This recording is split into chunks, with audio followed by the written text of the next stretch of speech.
first of all, welcome, Fire Chief Thank you. McConaughey, Deputy Chief Bullock, Scott Ellis from Public Utilities. Thanks for joining me here this morning.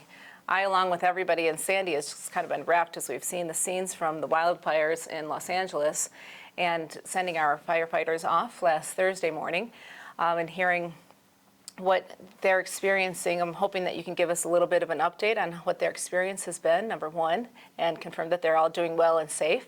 And number two, talk about some of the lessons that we're seeing play out in live time and how that can help us here in Sandy. So Chief McConaughey, let's turn first to you. Can you talk about the firefighters who were deployed and the equipment that was deployed to California? Yes, first of all, I will start with, yes, they are doing well. They are fine. There were 3 firefighters deployed with an engine from Sandy, along with 15 other engines from departments around the valleys, Utah and Salt Lake counties on Thursday morning of this past week, arriving down in Malibu area for the Palisades fire. They've been there for several days now, obviously arriving under very intense conditions, high winds, as you've probably seen on social media, that they were kind of all hands on deck and basically worked for 2.5 days straight before getting their first break, which is unusual for a deployment. But because of the situation, because of it burning right through the middle of LA in that area, they've been working to help defend properties and set up lines and wherever they could. So this last day has had a little bit of a positive change in the environment and the conditions, but they do project moving forward in the next day or two that those winds and the intense conditions and dryness will continue. So they're waiting to see how that might affect the overall the fire and the intensity with which it burns. So but yes. Talk about the deployment itself. This is part of a state call-up, and the state is actually going to be reimbursing Sandy Fire Department for those resources. So Sandy taxpayers are going to receive the benefit of this training experience and the lessons that they're going to be bringing home. It will be able to help fortify our preparedness. Correct. This is an EMAC deployment where they'll call in large, and in this case, wildland, but it can work for all kinds of events, hurricanes, tornadoes, etc. But we do have in Sandy City a wildland program where we have deployments. We've 4 deployments last year, and this is the first for this year. But we do have several individuals that go out, receive the education, the training, and yes, we are reimbursed at state and federal levels to help offset some of the cost of our personnel and equipment. But also the training that they receive in preparation for some future event that would occur in Sandy is invaluable. We have a topography in Sandy that could be very similar with our Dimple Park and everything along the Wasatch Front, Wasatch Boulevard and above to what we are seeing in other areas that we've deployed, including California, Oregon, Idaho, southern Utah. And so we are very concerned. We're obviously watching this very closely. My phone's been buzzing all weekend, and the one question on the mind of my neighbors and friends and residents all around Sandy is, could it happen here? Yeah. And that's what keeps you awake at night and me as mayor awake at night. A wildlands fire through Dimple is probably our most likely scenario of a catastrophic emergency coming to our city. So these are things that we think about all the time throughout the year. And with this deployment and with the deployments of last year, 2024, those are the first times we've actually had the resources to send our firefighters outside the state and around the state to fight these wildlands fires. So I view that as a really valuable experience. Can you talk about some of the changes you've made in the department, we've made it as a city, to allow us to have those resources to share? Yes, thank you, Mayor. Yeah, we have fortunately been able to increase our staffing, largely thank you to your guidance, Mayor, to increase the staffing to a level that will allow us to increase our wildland program and have the personnel that frees up people to be able to deploy. Additionally, to receive the equipment needed, the engines, type 1, type 3, and Type 6 engines, which are wildland specific. Simply put, we didn't have the personnel in the past Yeah. to have the reserves. We didn't have the depth of personnel, so we couldn't spare our firefighters to go out to And other cities. that's hugely important because we would never sacrifice our local community to send our firefighters elsewhere if we couldn't cover our own basis in our own city. So with that covered, we have a little extra depth, a deeper bench to be able to send out. But as I was mentioning, it's so important to have that experience, to have the certification that comes largely from deployments and wildland events that don't always occur here, so we can farm out, just like a lot of the communities and departments around here do, to get that additional training and the certification and be more prepared for an event should it occur here in Sandy City. I just pulled the numbers this morning. 4 years ago, we had 84 sworn firefighters on Sandy Fire Department, and today we have 101 positions, and so that makes a big difference. Yes. We also have 3 brand new apparatus that allows us to put an apparatus in reserve to send our reserve equipment out with them, so that's a big difference, not to mention rebuilding our fire station, our main fire headquarters. So those are some improvements that wouldn't happen without the investment from Sandy residents. And so for our residents who are watching right now, I just want to say that your tax dollars are working in a big way, allowing us to enhance our readiness and build up the fire department, because we wouldn't be able to be a player on this scene without the support of our Sandy residents. We're so grateful for that. Now, when we talk about this wildfire scenes, we're hearing a lot in California about water resources that are available. And so I'm going to turn to Scott Ellis and talk about how residential communities in Los Angeles, how are they responding, and what are the deficiencies of a residential community in fighting a wildland fire? When it comes to water volume and water pressure, we're hearing a lot about that on the news. And as we evaluate, could it happen here, how does Sandy's position look? Well, I certainly can't speak to exactly what's gone on in Los Angeles, but I can tell you here, we work closely with the fire department as the public utilities, water department, to maintain all the fire hydrants in service, to maintain all of our tanks at capacity. We exceed all the standards as far as storage capacity for a water system. We have more than 35 million gallons worth of storage in our 9 tanks that are always full and always functional.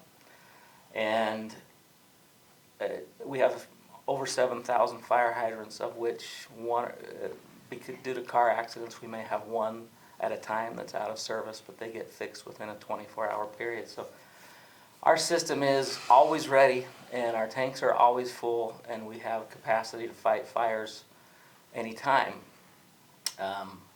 Could this happen in Sandy City? Wildfires could happen anytime, and yes, we would experience similar problems as far as deficiencies in water. If you tried to run all of the fire hydrants at once, it wouldn't work. But we can run any 10 and 20 fire hydrants for hours at a time before our tanks would empty. And at the same time, we have the ability to boost water from pressure zone to pressure zone, to bring water in from outside of our watershed area, even through 2 different treatment plants. Sandy has one of the most advanced water systems in the state, but even still, if we were overwhelmed with draws on our water resources, we would experience those same deficiencies. Right. Now, maintaining our water infrastructure. Last year we had a water rate increase. Does that help us prepare to maintain our water lines, our water mains? How does that impact our preparedness in the event of a wildfire? It's not just running your sprinkler system and your household water that you're concerned about. Right. Absolutely, water rate increases are necessary to keep up with an aging infrastructure. We have about 400 miles of water line pipe, of which most of it was installed in the 70s and 80s, and so if a useful life of 50 years, we have to replace a significant portion of that water system every year, and it's more expensive every year. So yes, the water rate increase from last year is very helpful to keep up with that. We have a lot of ground to cover. All of our water tanks have been upgraded. Our next priority is to maintain the pipe in the ground that is constantly aging and deteriorating. So we do a great job, in my opinion, and I think across the board, like you say, our system is as technologically advanced and is in as good a shape as any system I've ever been a part of. But it's an ongoing, constant battle. But it's working hand in hand with fire department and administration. Right. I think it's really important for us as a community to evaluate the investment that we're making in our infrastructure, whether it's in our water lines or in our personnel or in our vehicles and equipment, to say this is the reason, because as we go about our daily lives, you don't always think about it. And it's when you have the big draw for the 100-year or 1,000-year events that you have to be ready and thinking ahead for that. Let's talk about our residents. The fire department, local governments can only do so much in a catastrophic event like what we're seeing. What can our residents do to prepare themselves to create defensible space around their homes, especially in our wildlands interface areas in the city, and just have an overall level of heightened preparedness? Yeah, that's a great question. Like you said, we need our community volunteers to be a part of this readiness response that we are doing here in-house as a fire department. And there's multiple ways for us to do that. One of our biggest ones is our Ready, Set, Go program, where we train and teach and educate our citizens how to make their house fire ready by going out and trimming back vegetation, clearing dead undergrowth away from their home. And right now is a great time of the year to do that before all of that new growth of spring comes in. So we have some great resources that we'll be sharing out on our webpage from the fire department, as well through our social media platforms as well. We also have a yearly community get-together for wildland preparedness that we do up at Hidden Valley Park every year, and we encourage all of our residents to come out and be a part of that and learn how to be fire response ready for the event that something does happen here in our area. The other side of that as well is we have our monthly community volunteer meetings where we get together and be prepared, because our community volunteers are going to need to work together through all of our different community areas to be ready. And we put on a monthly training here at City Hall for them to come out and focus on a different aspect of preparedness. A big thing for our community is to be ready for evacuation and to have a plan. On top of just making sure that their property is ready through the Ready, Set, Go, and is to make sure that all the family members are ready in case they need to be evacuated. And that's not just a plan just for their home, but also for their office, the schools, the daycare, anywhere that they frequent, so that family members know what to do if they're all spread apart and where to come back together and reconvene during a time of emergency. So right now is a really great time and an opportunity, especially where we have the spotlight of what's going on in California right now, is a great reminder for all of our community members and volunteers to make sure that they're all ready to go in case some sort of emergency happens. So when just minutes count, you don't want to be fumbling through what to pack and what to take, and medicines, your go bag, important documents. You want to have those at the ready and have a plan. And then if your family's not together, a meetup spot where you're going to reconnect. So start in your home with your family's operations and communications, and then spread out to your neighborhood and then citywide. And there's resources at every stage of that preparedness. Exactly. We also have some upcoming courses to get people more involved. We have our CERT classes coming up here in the next couple months that are hosted by the fire department, which gives our community members a great chance to learn a little bit more even in depth and become even more ingrained in our community volunteer programs. So it gives them a great opportunity to come to the fire station, learn some new skills that will be able to assist them in those times. That's super. So again, all these programs are supported through the revenue of our city from property tax and sales tax, and the support mostly of our residents who are behind what you all do and what we do in local government, is to protect our community and prepare for emergencies and be thinking about these things in advance. So we also do exercises throughout the year and FEMA training, So there's a lot that's going on behind the scenes, and that's why this conversation is so important, to share these discussions with our community, and so that our residents know how seriously we take this and how much work is going on throughout the city and throughout every department. And we're going to be evaluating the California experience and bringing those lessons back to Sandy to make us that much more prepared as we go into the future. And I might add, Mayor, that we will also have on there the links, the QR code for the property inspection, also links for the evacuation zones that we have set up in the city in the case of a wildland fire, and the link to the Ready, Set, Go of what you can do with instructions to prepare your property, also on our website. Okay. I think that's really important for us to be evaluating our operations, our communications from a 360 view from between departments. Public safety is our #1 priority as local government, but we can't do it alone. We need the support of our residents, we need the financial support of our residents, and the understanding that their property tax and sales tax goes to support all of this infrastructure, whether it's our physical infrastructure or the personnel that's on hand to help them in the event of an emergency, and not just responding to, but being proactive in preventing small incidents or from becoming major catastrophes. So thank you for being here. Is there anything else that I haven't asked that you want to convey? And maybe give us a little final update about our officers and how long they're deployed. So yeah, they'll be there for 2 weeks that started this past Thursday, so they're doing well. We receive nightly updates from the entire deployment, which consists of 15 engines plus all of the staff that goes along with that. But everybody's safe, everybody's doing well. They're making good progress, trying to increase that containment zone that goes around the entire fire. So we're happy for them to be there to be able to help out with the other communities, and that goes for all of those that are deployed from both Utah and Salt Lake County. So I would just add that we will have some links on our social media, as I've already mentioned, to what you can do to prepare yourself, prepare your property, as Chief Bullock already mentioned, and don't forget your office, your schools, and other things like that you would have to consider, and because there's very, very little notice if you have something like this.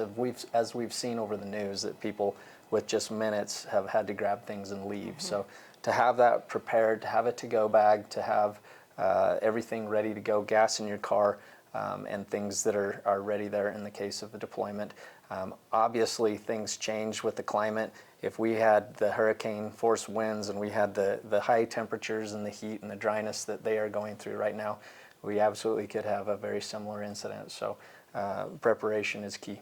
Yes, and our thoughts and prayers go out to all of those affected by the wildfires in California, and we're thinking of them and just so happy that we can offer support. It has been exciting to see the Sandy engine on national news over the weekend, and I think as soon as it went up on CNN, my phone started buzzing and getting a lot of questions about how are they doing and what can we do to support. We'll share all those resources, and when our firefighters return to Sandy, we'll share a debrief with our community so that we can express our appreciation and we can share the lessons that they're learning to help us all prepare better. Great. Thank you. Thank you, Mayor. Thanks. So that was